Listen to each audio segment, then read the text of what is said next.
you can ask him questions, but really you just got to watch and learn, you know. And he's really helped me a lot. And I guess the message he said to me was before the Giants game, make it chippy early. I'm like, all right, third play, we're making it chippy. Hey, what's up, Cowboys Nation? Nicole Hutchison here with another episode of First and 10 presented by JCPenney. And I've got the lovely Cowboys offensive lineman, Brock Hoffman, in the studio for the first time. For the first time. I'm excited. This is going to be great. This is going to be great. I'm also going to start some stuff right now because I was scrolling on Twitter, you know, minding my day, you know, minding my business. And then I saw this video of you, and it's a compilation of just the fire that you show and the physicality that you bring to this offensive line. I need you to just watch this real quick because it's actually kind of funny.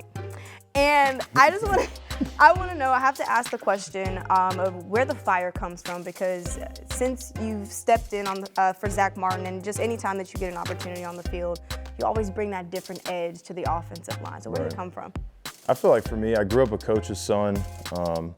You know, my dad played in the 80s, coached in the 90s, early 2000s, so the game's changed a little bit, but he always told me if you're going to play the game, you got to play it nasty, and that's kind of what I've always tried to do my whole career. And, you know, as you get older, you kind of get more and more confident. Obviously, as you step on the field in the NFL, as you get more reps, you get more confident. I feel like really that's my football personality, and it starts to show. Yeah, that's something that you see guys, defensive linemen, that get visibly frustrated. You saw it from Dexter Lawrence, from the Giants. And does that something that keeps you fired, or is it something that you just try to get guys out of their game? Yeah, I think for me, it's kind of who I am at this point, you know. It's kind of what I've always been as I've gotten older and grown up. But, you know, when you see it on their face, that's when it's just like it's blood in the water, you know. Like you keep poking and prodding and trying to keep getting under their skin. But for me, it's always been who I am, you know. Has there been a favorite reaction that you've gotten from a defensive line? I don't know. I think when Frankie Louvu punched me, because he punched me after we played him in the Panthers game, and I only played like 15 snaps. Yeah. So I think when that happened, I was like, man, you like punching me, huh? You know. So I feel like I can get under his skin pretty good. So that was fun. Yeah. I mean, Mike McCarthy's loved it. He's vocalized it a lot throughout the press conferences this season. But when you talk about the improvement on the interior of the offensive lineman specifically, what do you feel has helped that? I feel like, you know, when we were about to play Washington, we're on the sideline, I just looked at the guys, I'm like, we have nothing to lose. Like, you might as well just go out here and play physical and just let it go. Like, we've already lost a bunch of games at that point, you know, like there's literally nothing to lose. Like, you just need to let it go and let's go play physical. And we'll see how it looks on film after, and we'll correct from there. But as long as we're being physical and pushing that edge and towing that line, you know, like, things will help out, or things will work out, and, you know, the chips will fall. Do you consider yourself like a vocal leader? I would say so, yeah. You know, when I first got here, I wasn't. Obviously, I was the new guy in the room midway through the season in my rookie year, but as my role has kind of grown throughout the years, I feel like I've become more and more vocal. Yeah, and it's certainly played a huge role in y'all's improvement. But when you talk about the offensive line, how much does it help when you have a consistent runner and knowing their tendencies behind you? Yeah, I think it makes a big difference. I think all our running backs have unique skill sets, and I think they're all good at certain things.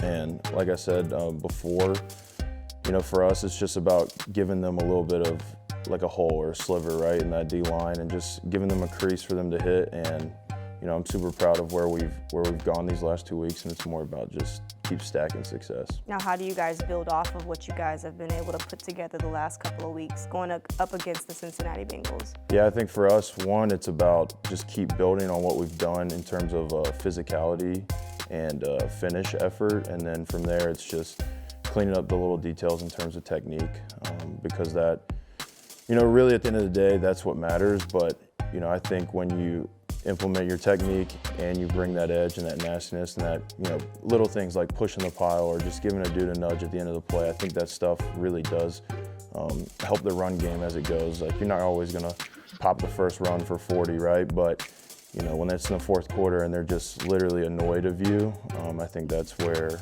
you can take big jumps and you can, you know, gain big yards on the ground. Now, how much have you seen the guys on the offensive line kind of feed off your energy? I feel like guys have always kind of fed off my energy, whether it's in practice or whatnot, no matter what the group I'm in with. But yeah, no, it's cool, and like I told the guys, like, don't worry, like I'll set it off, we'll get the tone going, and we'll go from there. Come on, energy setter, tone setter. We love to see it. Yeah. But specifically the Bengals defensive line, or defense as a whole, the past couple of weeks, or really this season, they've struggled. You look on paper, they're giving up 28.3 points per game. What's the challenge in not stepping to their level, but like still trying to play your best game? Yeah, I think for us, it's really being physical and just wearing on them. I know they got 2 good edge pieces, and they got some good guys on the interior. They had some really good linebackers, you know. I didn't realize statistically that they were struggling that much on defense. I knew they were putting up a lot of points on offense, but really it doesn't really matter like who the opponent is. It's really just about us and how we can maximize our talents and do what we do best. And for us up front, it's, you know, keeping the quarterback clean and pass pro, and it's being physical and running the ball. And they have a guy, I don't know, maybe some people know his name, Trey Hendrickson. Yeah, he's a good player. Yeah, he's a good player. In really sacks. good player. I know you won't be facing him often, but what challenge does he bring for this offensive line? Yeah, you know, he's a guy that's very skilled and high motor and really does a good job of he has a good gas tank in terms of just always giving effort, whether it's run or pass. And I think for us, it's just, you know, doing what we do, neutralizing him will definitely be a key for us. Your journey's been kind of interesting because you've been, what I'd like to say is kept in the shadows a little bit. Having to battle with time between Tyler Biadasz and then training camp, battling with Cooper Beebe, and now getting more opportunities. But what's kept you motivated? Man, my parents have always told me that, you know, you're always going to face adversity in life, and no matter what happens, just know you're going to come out on the other end a better person and on the field a better player. And I think that, you know, my fiance has been a really big, huge like support system for me.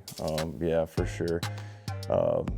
You know, just talking with her damn near every day about all the frustrations and, you know, struggles you go through on the field and whatnot. But I would really just say having a good support system around me. And you have a guy like Zach Martin too, 100%. that's been, I'm pretty sure, helpful as well. What's the message for him to you about just making the most of your opportunities? Yeah, no, Zach's obviously been, you know, a hell of a player, and he's helped me so much since I've been here, and just, you know, he's just a guy you follow, right? He does everything right on and off the field, and you can ask him questions, but really you just got to watch and learn, you know, and he's really helped me a lot. And I guess the message he said to me was before the Giants game, make it chippy early. I'm like, all right, third play, we're making it chippy. I'm crying. Yeah. What's the message for you to Cowboys Nation who wants to see some more of Brock Hoffman?